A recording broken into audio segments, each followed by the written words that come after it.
Hi ಎಲ್ರಿಗೂ ನಮಸ್ಕಾರ. Shri Guru Raghavendra motivational ಚಾನೆಲ್ಗೆ ಸ್ವಾಗತ ಹಾಗೂ ಸುಸ್ವಾಗತ. ಬನ್ನಿ ಸ್ನೇಹಿತರೆ, ಇದು ಒಂದು ವಿಶೇಷವಾದ ಮಾಹಿತಿ ಅಂತಾನೆ ತಿಳ್ಕೊಳ್ಳಿ. ಯಾಕಂದರೆ ಈ ಸಲದ ಹುಣ್ಣಿಮೆ ವಿಶೇಷತೆ ಅಂದರೆ ಹನುಮ ಜಯಂತಿ. ಇನ್ನೇನು ಹುಣ್ಣಿಮೆ ತುಂಬ ಹತ್ತಿರದಲ್ಲಿದೆ.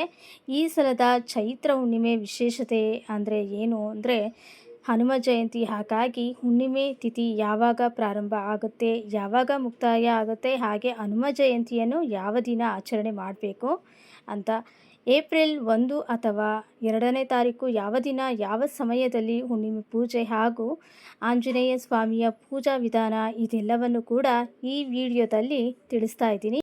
ಈ ವಿಡಿಯೋನ ಸ್ಕಿಪ್ ಮಾಡದೆ ನೋಡಿ. ಇದೇ 2026 ಏಪ್ರಿಲ್ 1ನೇ ತಾರೀಕು ಬುಧವಾರ ಬೆಳಗ್ಗೆ 7 ಗಂಟೆ 6 ನಿಮಿಷಕ್ಕೆ ಹುಣ್ಣಿಮೆ ತಿಥಿ ಪ್ರಾರಂಭ ಆಗುತ್ತೆ. ಹಾಗೆ ಏಪ್ರಿಲ್ 2ನೇ ತಾರೀಕು ಗುರುವಾರ ಬೆಳಗ್ಗೆ 7:40 ನಿಮಿಷಕ್ಕೆ ಹುಣ್ಣಿಮೆ ತಿಥಿ ಮುಗಿದು ಹೋಗಿರುತ್ತೆ. ಅಂದರೆ 1ನೇ ತಾರೀಕು ಸೂರ್ಯೋದಯದ ನಂತರ ಹುಣ್ಣಿಮೆ ತಿಥಿ ಪ್ರಾರಂಭ ಆಗುತ್ತೆ. 2ನೇ ತಾರೀಕು ಸೂರ್ಯೋದಯದ ನಂತರ ಹುಣ್ಣಿಮೆ ತಿಥಿ ಮುಕ್ತಾಯ ಆಗುತ್ತೆ. ಕೆಲವೊಂದು ಸಲ ಅಂದರೆ ನಾವೀಗ ಸಂಕಷ್ಟಹರ ಚತುರ್ಥಿ ಅಥವಾ ಬೇರೆ ಹುಣ್ಣಿಮೆ ಪೂಜೆಗಳಲ್ಲಿ ಸಂಜೆಯ ಹೊತ್ತು ಅಂದರೆ ಚಂದ್ರೋದಯ ಸಮಯದಲ್ಲಿ ಹುಣ್ಣಿಮೆ ತಿಥಿಯನ್ನು ಲೆಕ್ಕ ಹಾಕ್ಕೊಳ್ತೀವಿ. ಕೆಲವೊಂದು ಪೂಜೆಗಳಲ್ಲಿ ಸೂರ್ಯೋದಯ ಸಮಯದಲ್ಲಿ ಹುಣ್ಣಿಮೆ ತಿಥಿಯನ್ನು ಲೆಕ್ಕ ಹಾಕ್ಕೊಳ್ತೀವಿ. ಹಾಗಾಗಿ ಈ ಒಂದು ವಿಶೇಷ ದಿನದಲ್ಲಿ ಹನುಮ ಜಯಂತಿಯನ್ನು ಆಚರಣೆಯನ್ನು ಮಾಡ್ತಾ ಇದ್ದೀವಿ. ಏಪ್ರಿಲ್ 2ನೇ ತಾರೀಕು ಗುರುವಾರ ಚೈತ್ರ ಮಾಸ ಶುಕ್ಲ ಪಕ್ಷದ ಹುಣ್ಣಿಮೆ ಹಸ್ತ ನಕ್ಷತ್ರದಲ್ಲಿ ಆಂಜನೇಯ ಸ್ವಾಮಿಯ ಪೂಜೆಯನ್ನು ಮಾಡಬೇಕು. ಇನ್ನು ಈ ಪೂಜೆಯ ಸಮಯ ಅಂತ ಅಂದರೆ ಬೆಳಗಿನ ಬ್ರಾಹ್ಮಿ ಮುಹೂರ್ತ ಬೆಳಗ್ಗೆ 4 ಗಂಟೆಯಿಂದ 7:30ಕ್ಕೆ ಒಳಗಾಗಿ ಪೂಜೆಯನ್ನು ಮಾಡಬೇಕು. ಯಾಕಂದರೆ 7:40ಕ್ಕೆ ಹುಣ್ಣಿಮೆ ತಿಥಿ ಮುಗಿದು ಹೋಗಿಬಿಡುತ್ತೆ. ಆದರೂ ಸೂರ್ಯ ಉದಯ ತಿಥಿಯ ಆಧಾರದ ಮೇಲೆ ಆ ದಿನ ಪೂರ್ತಿ ಹುಣ್ಣಿಮೆ ಅಂತೂ ಇರುತ್ತೆ. ಆದರೆ ಪೂಜೆಗೆ ಅತ್ಯಂತ ಶುಭ ಮುಹೂರ್ತ ಅಂದರೆ ಬೆಳಗಿನ ಬ್ರಾಹ್ಮಿ ಮುಹೂರ್ತ ಚೈತ್ರ ಮಾಸ ಸೃಷ್ಟಿಯ ಆರಂಭವನ್ನು ಸೂಚಿಸುತ್ತೆ. ಈ ತಿಂಗಳಲ್ಲಿ ಮಾಡುವಂಥ ಜಪ, ತಪ, ಪೂಜೆ, ಧ್ಯಾನ, ಪುಣ್ಯ ಕಾರ್ಯಗಳಲ್ಲಿ ಅತ್ಯಂತ ಶುಭ ಫಲಗಳನ್ನು ನೀಡುತ್ತೆ. ಹಾಗಾಗಿನೇ ನೋಡಿ, ಯುಗಾದಿ ಹಬ್ಬ, ರಾಮನವಮಿ ಹಾಗೆ ಹನುಮ ಜಯಂತಿ ಎಲ್ಲ ಒಳ್ಳೊಳ್ಳೆ ಹಬ್ಬಗಳು ಚೈತ್ರ ಮಾಸದಲ್ಲೇ ಬಂದಿರೋದು.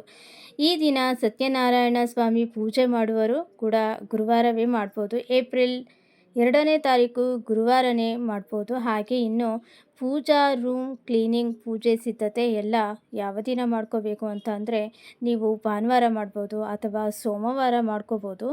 ಇನ್ನು ಬುಧವಾರನೇ ಮಾಡ್ತೀವಿ ಅಂದರೆ ಬೆಳಗ್ಗೆ 7 ಗಂಟೆ ಒಳಗಾಗಿ ಪೂಜೆ ರೂಮ್ ಎಲ್ಲ ಕ್ಲೀನ್ ಮಾಡಿ ನೀವು ಆವತ್ತೇ ಬೇಕಾದರೆ ಕಳಸ ಇಟ್ಟು ಪೂಜೆ ಮಾಡ್ಬೋದು. ಯಾಕಂದರೆ ಬೆಳಗ್ಗೆ 7 ಗಂಟೆ ನಂತರ ಹುಣ್ಣಿಮೆ ತಿಥಿ ಪ್ರಾರಂಭ ಆಗಿರುತ್ತೆ. ಹಾಗಾಗಿ ನೀವು ಆ ದಿನ ಕೂಡ ಕಳಸ ಇಟ್ಟು ಪೂಜೆ ಮಾಡ್ಬೋದು. 3ನೇ ದಿನ ಅಂದರೆ ಗುರುವಾರ ಆಂಜನೇಯ ಸ್ವಾಮಿ ಪೂಜೆ, ಫೋಟೋ ಅಥವಾ ವಿಗ್ರಹ ಆದರೆ ನೀವು ಆ ವಿಗ್ರಹ ಇದ್ದರೆ ಅಭಿಷೇಕ ಮಾಡಿ ಪೂಜೆ ಮಾಡ್ಬೋದು. ಫೋಟೋ ಇದ್ದರೆ ಫೋಟೋನ ಚೆನ್ನಾಗಿ ಒರೆಸಿ ಗಂಧ ಕುಂಕುಮ ಎಲ್ಲನೂ ಕೂಡ ಹಚ್ಚಿ ತುಳಸಿ ಮಾಲೆ ವೀಳ್ಯದೆಲೆಯನ್ನು ಹಾಕಿ ನೀವು ಪೂಜೆಯನ್ನು ಎಲ್ಲ ಮಾಡ್ಕೋಬೋದು. ಹಾಗೆ ನಿಮ್ಮ ಒಂದು ಸಂಕಷ್ಟಗಳ ನಿವಾರಣೆ, ಮಕ್ಕಳ ಏಳಿಗೆಗೋಸ್ಕರ ಈ ಒಂದು ಮಂತ್ರ ಹನುಮಾನ್ ಚಾಲಿಸವನ್ನು ಕೂಡ ನಿಮಗೆ ಸಮಯ ಯಾವಾಗ ಸಿಗುತ್ತೋ ಆವಾಗ ಪಠಣೆ ಮಾಡ್ಬೋದು. ಇವತ್ತಿನ ವಿಡಿಯೋ ಚೈತ್ರ ಹುಣ್ಣಿಮೆ ಹನುಮ ಜಯಂತಿ ಯಾವ ದಿನ ಆಚರಣೆ ಮಾಡಬೇಕು ಅಂತ ತಿಳಿಸಿಕೊಟ್ಟಿದ್ದೀನಿ. ಈ ವಿಡಿಯೋ ನಿಮಗೆ ಇಷ್ಟ ಆಗಿದೆ ಅಂತ ಭಾವಿಸ್ತೀನಿ.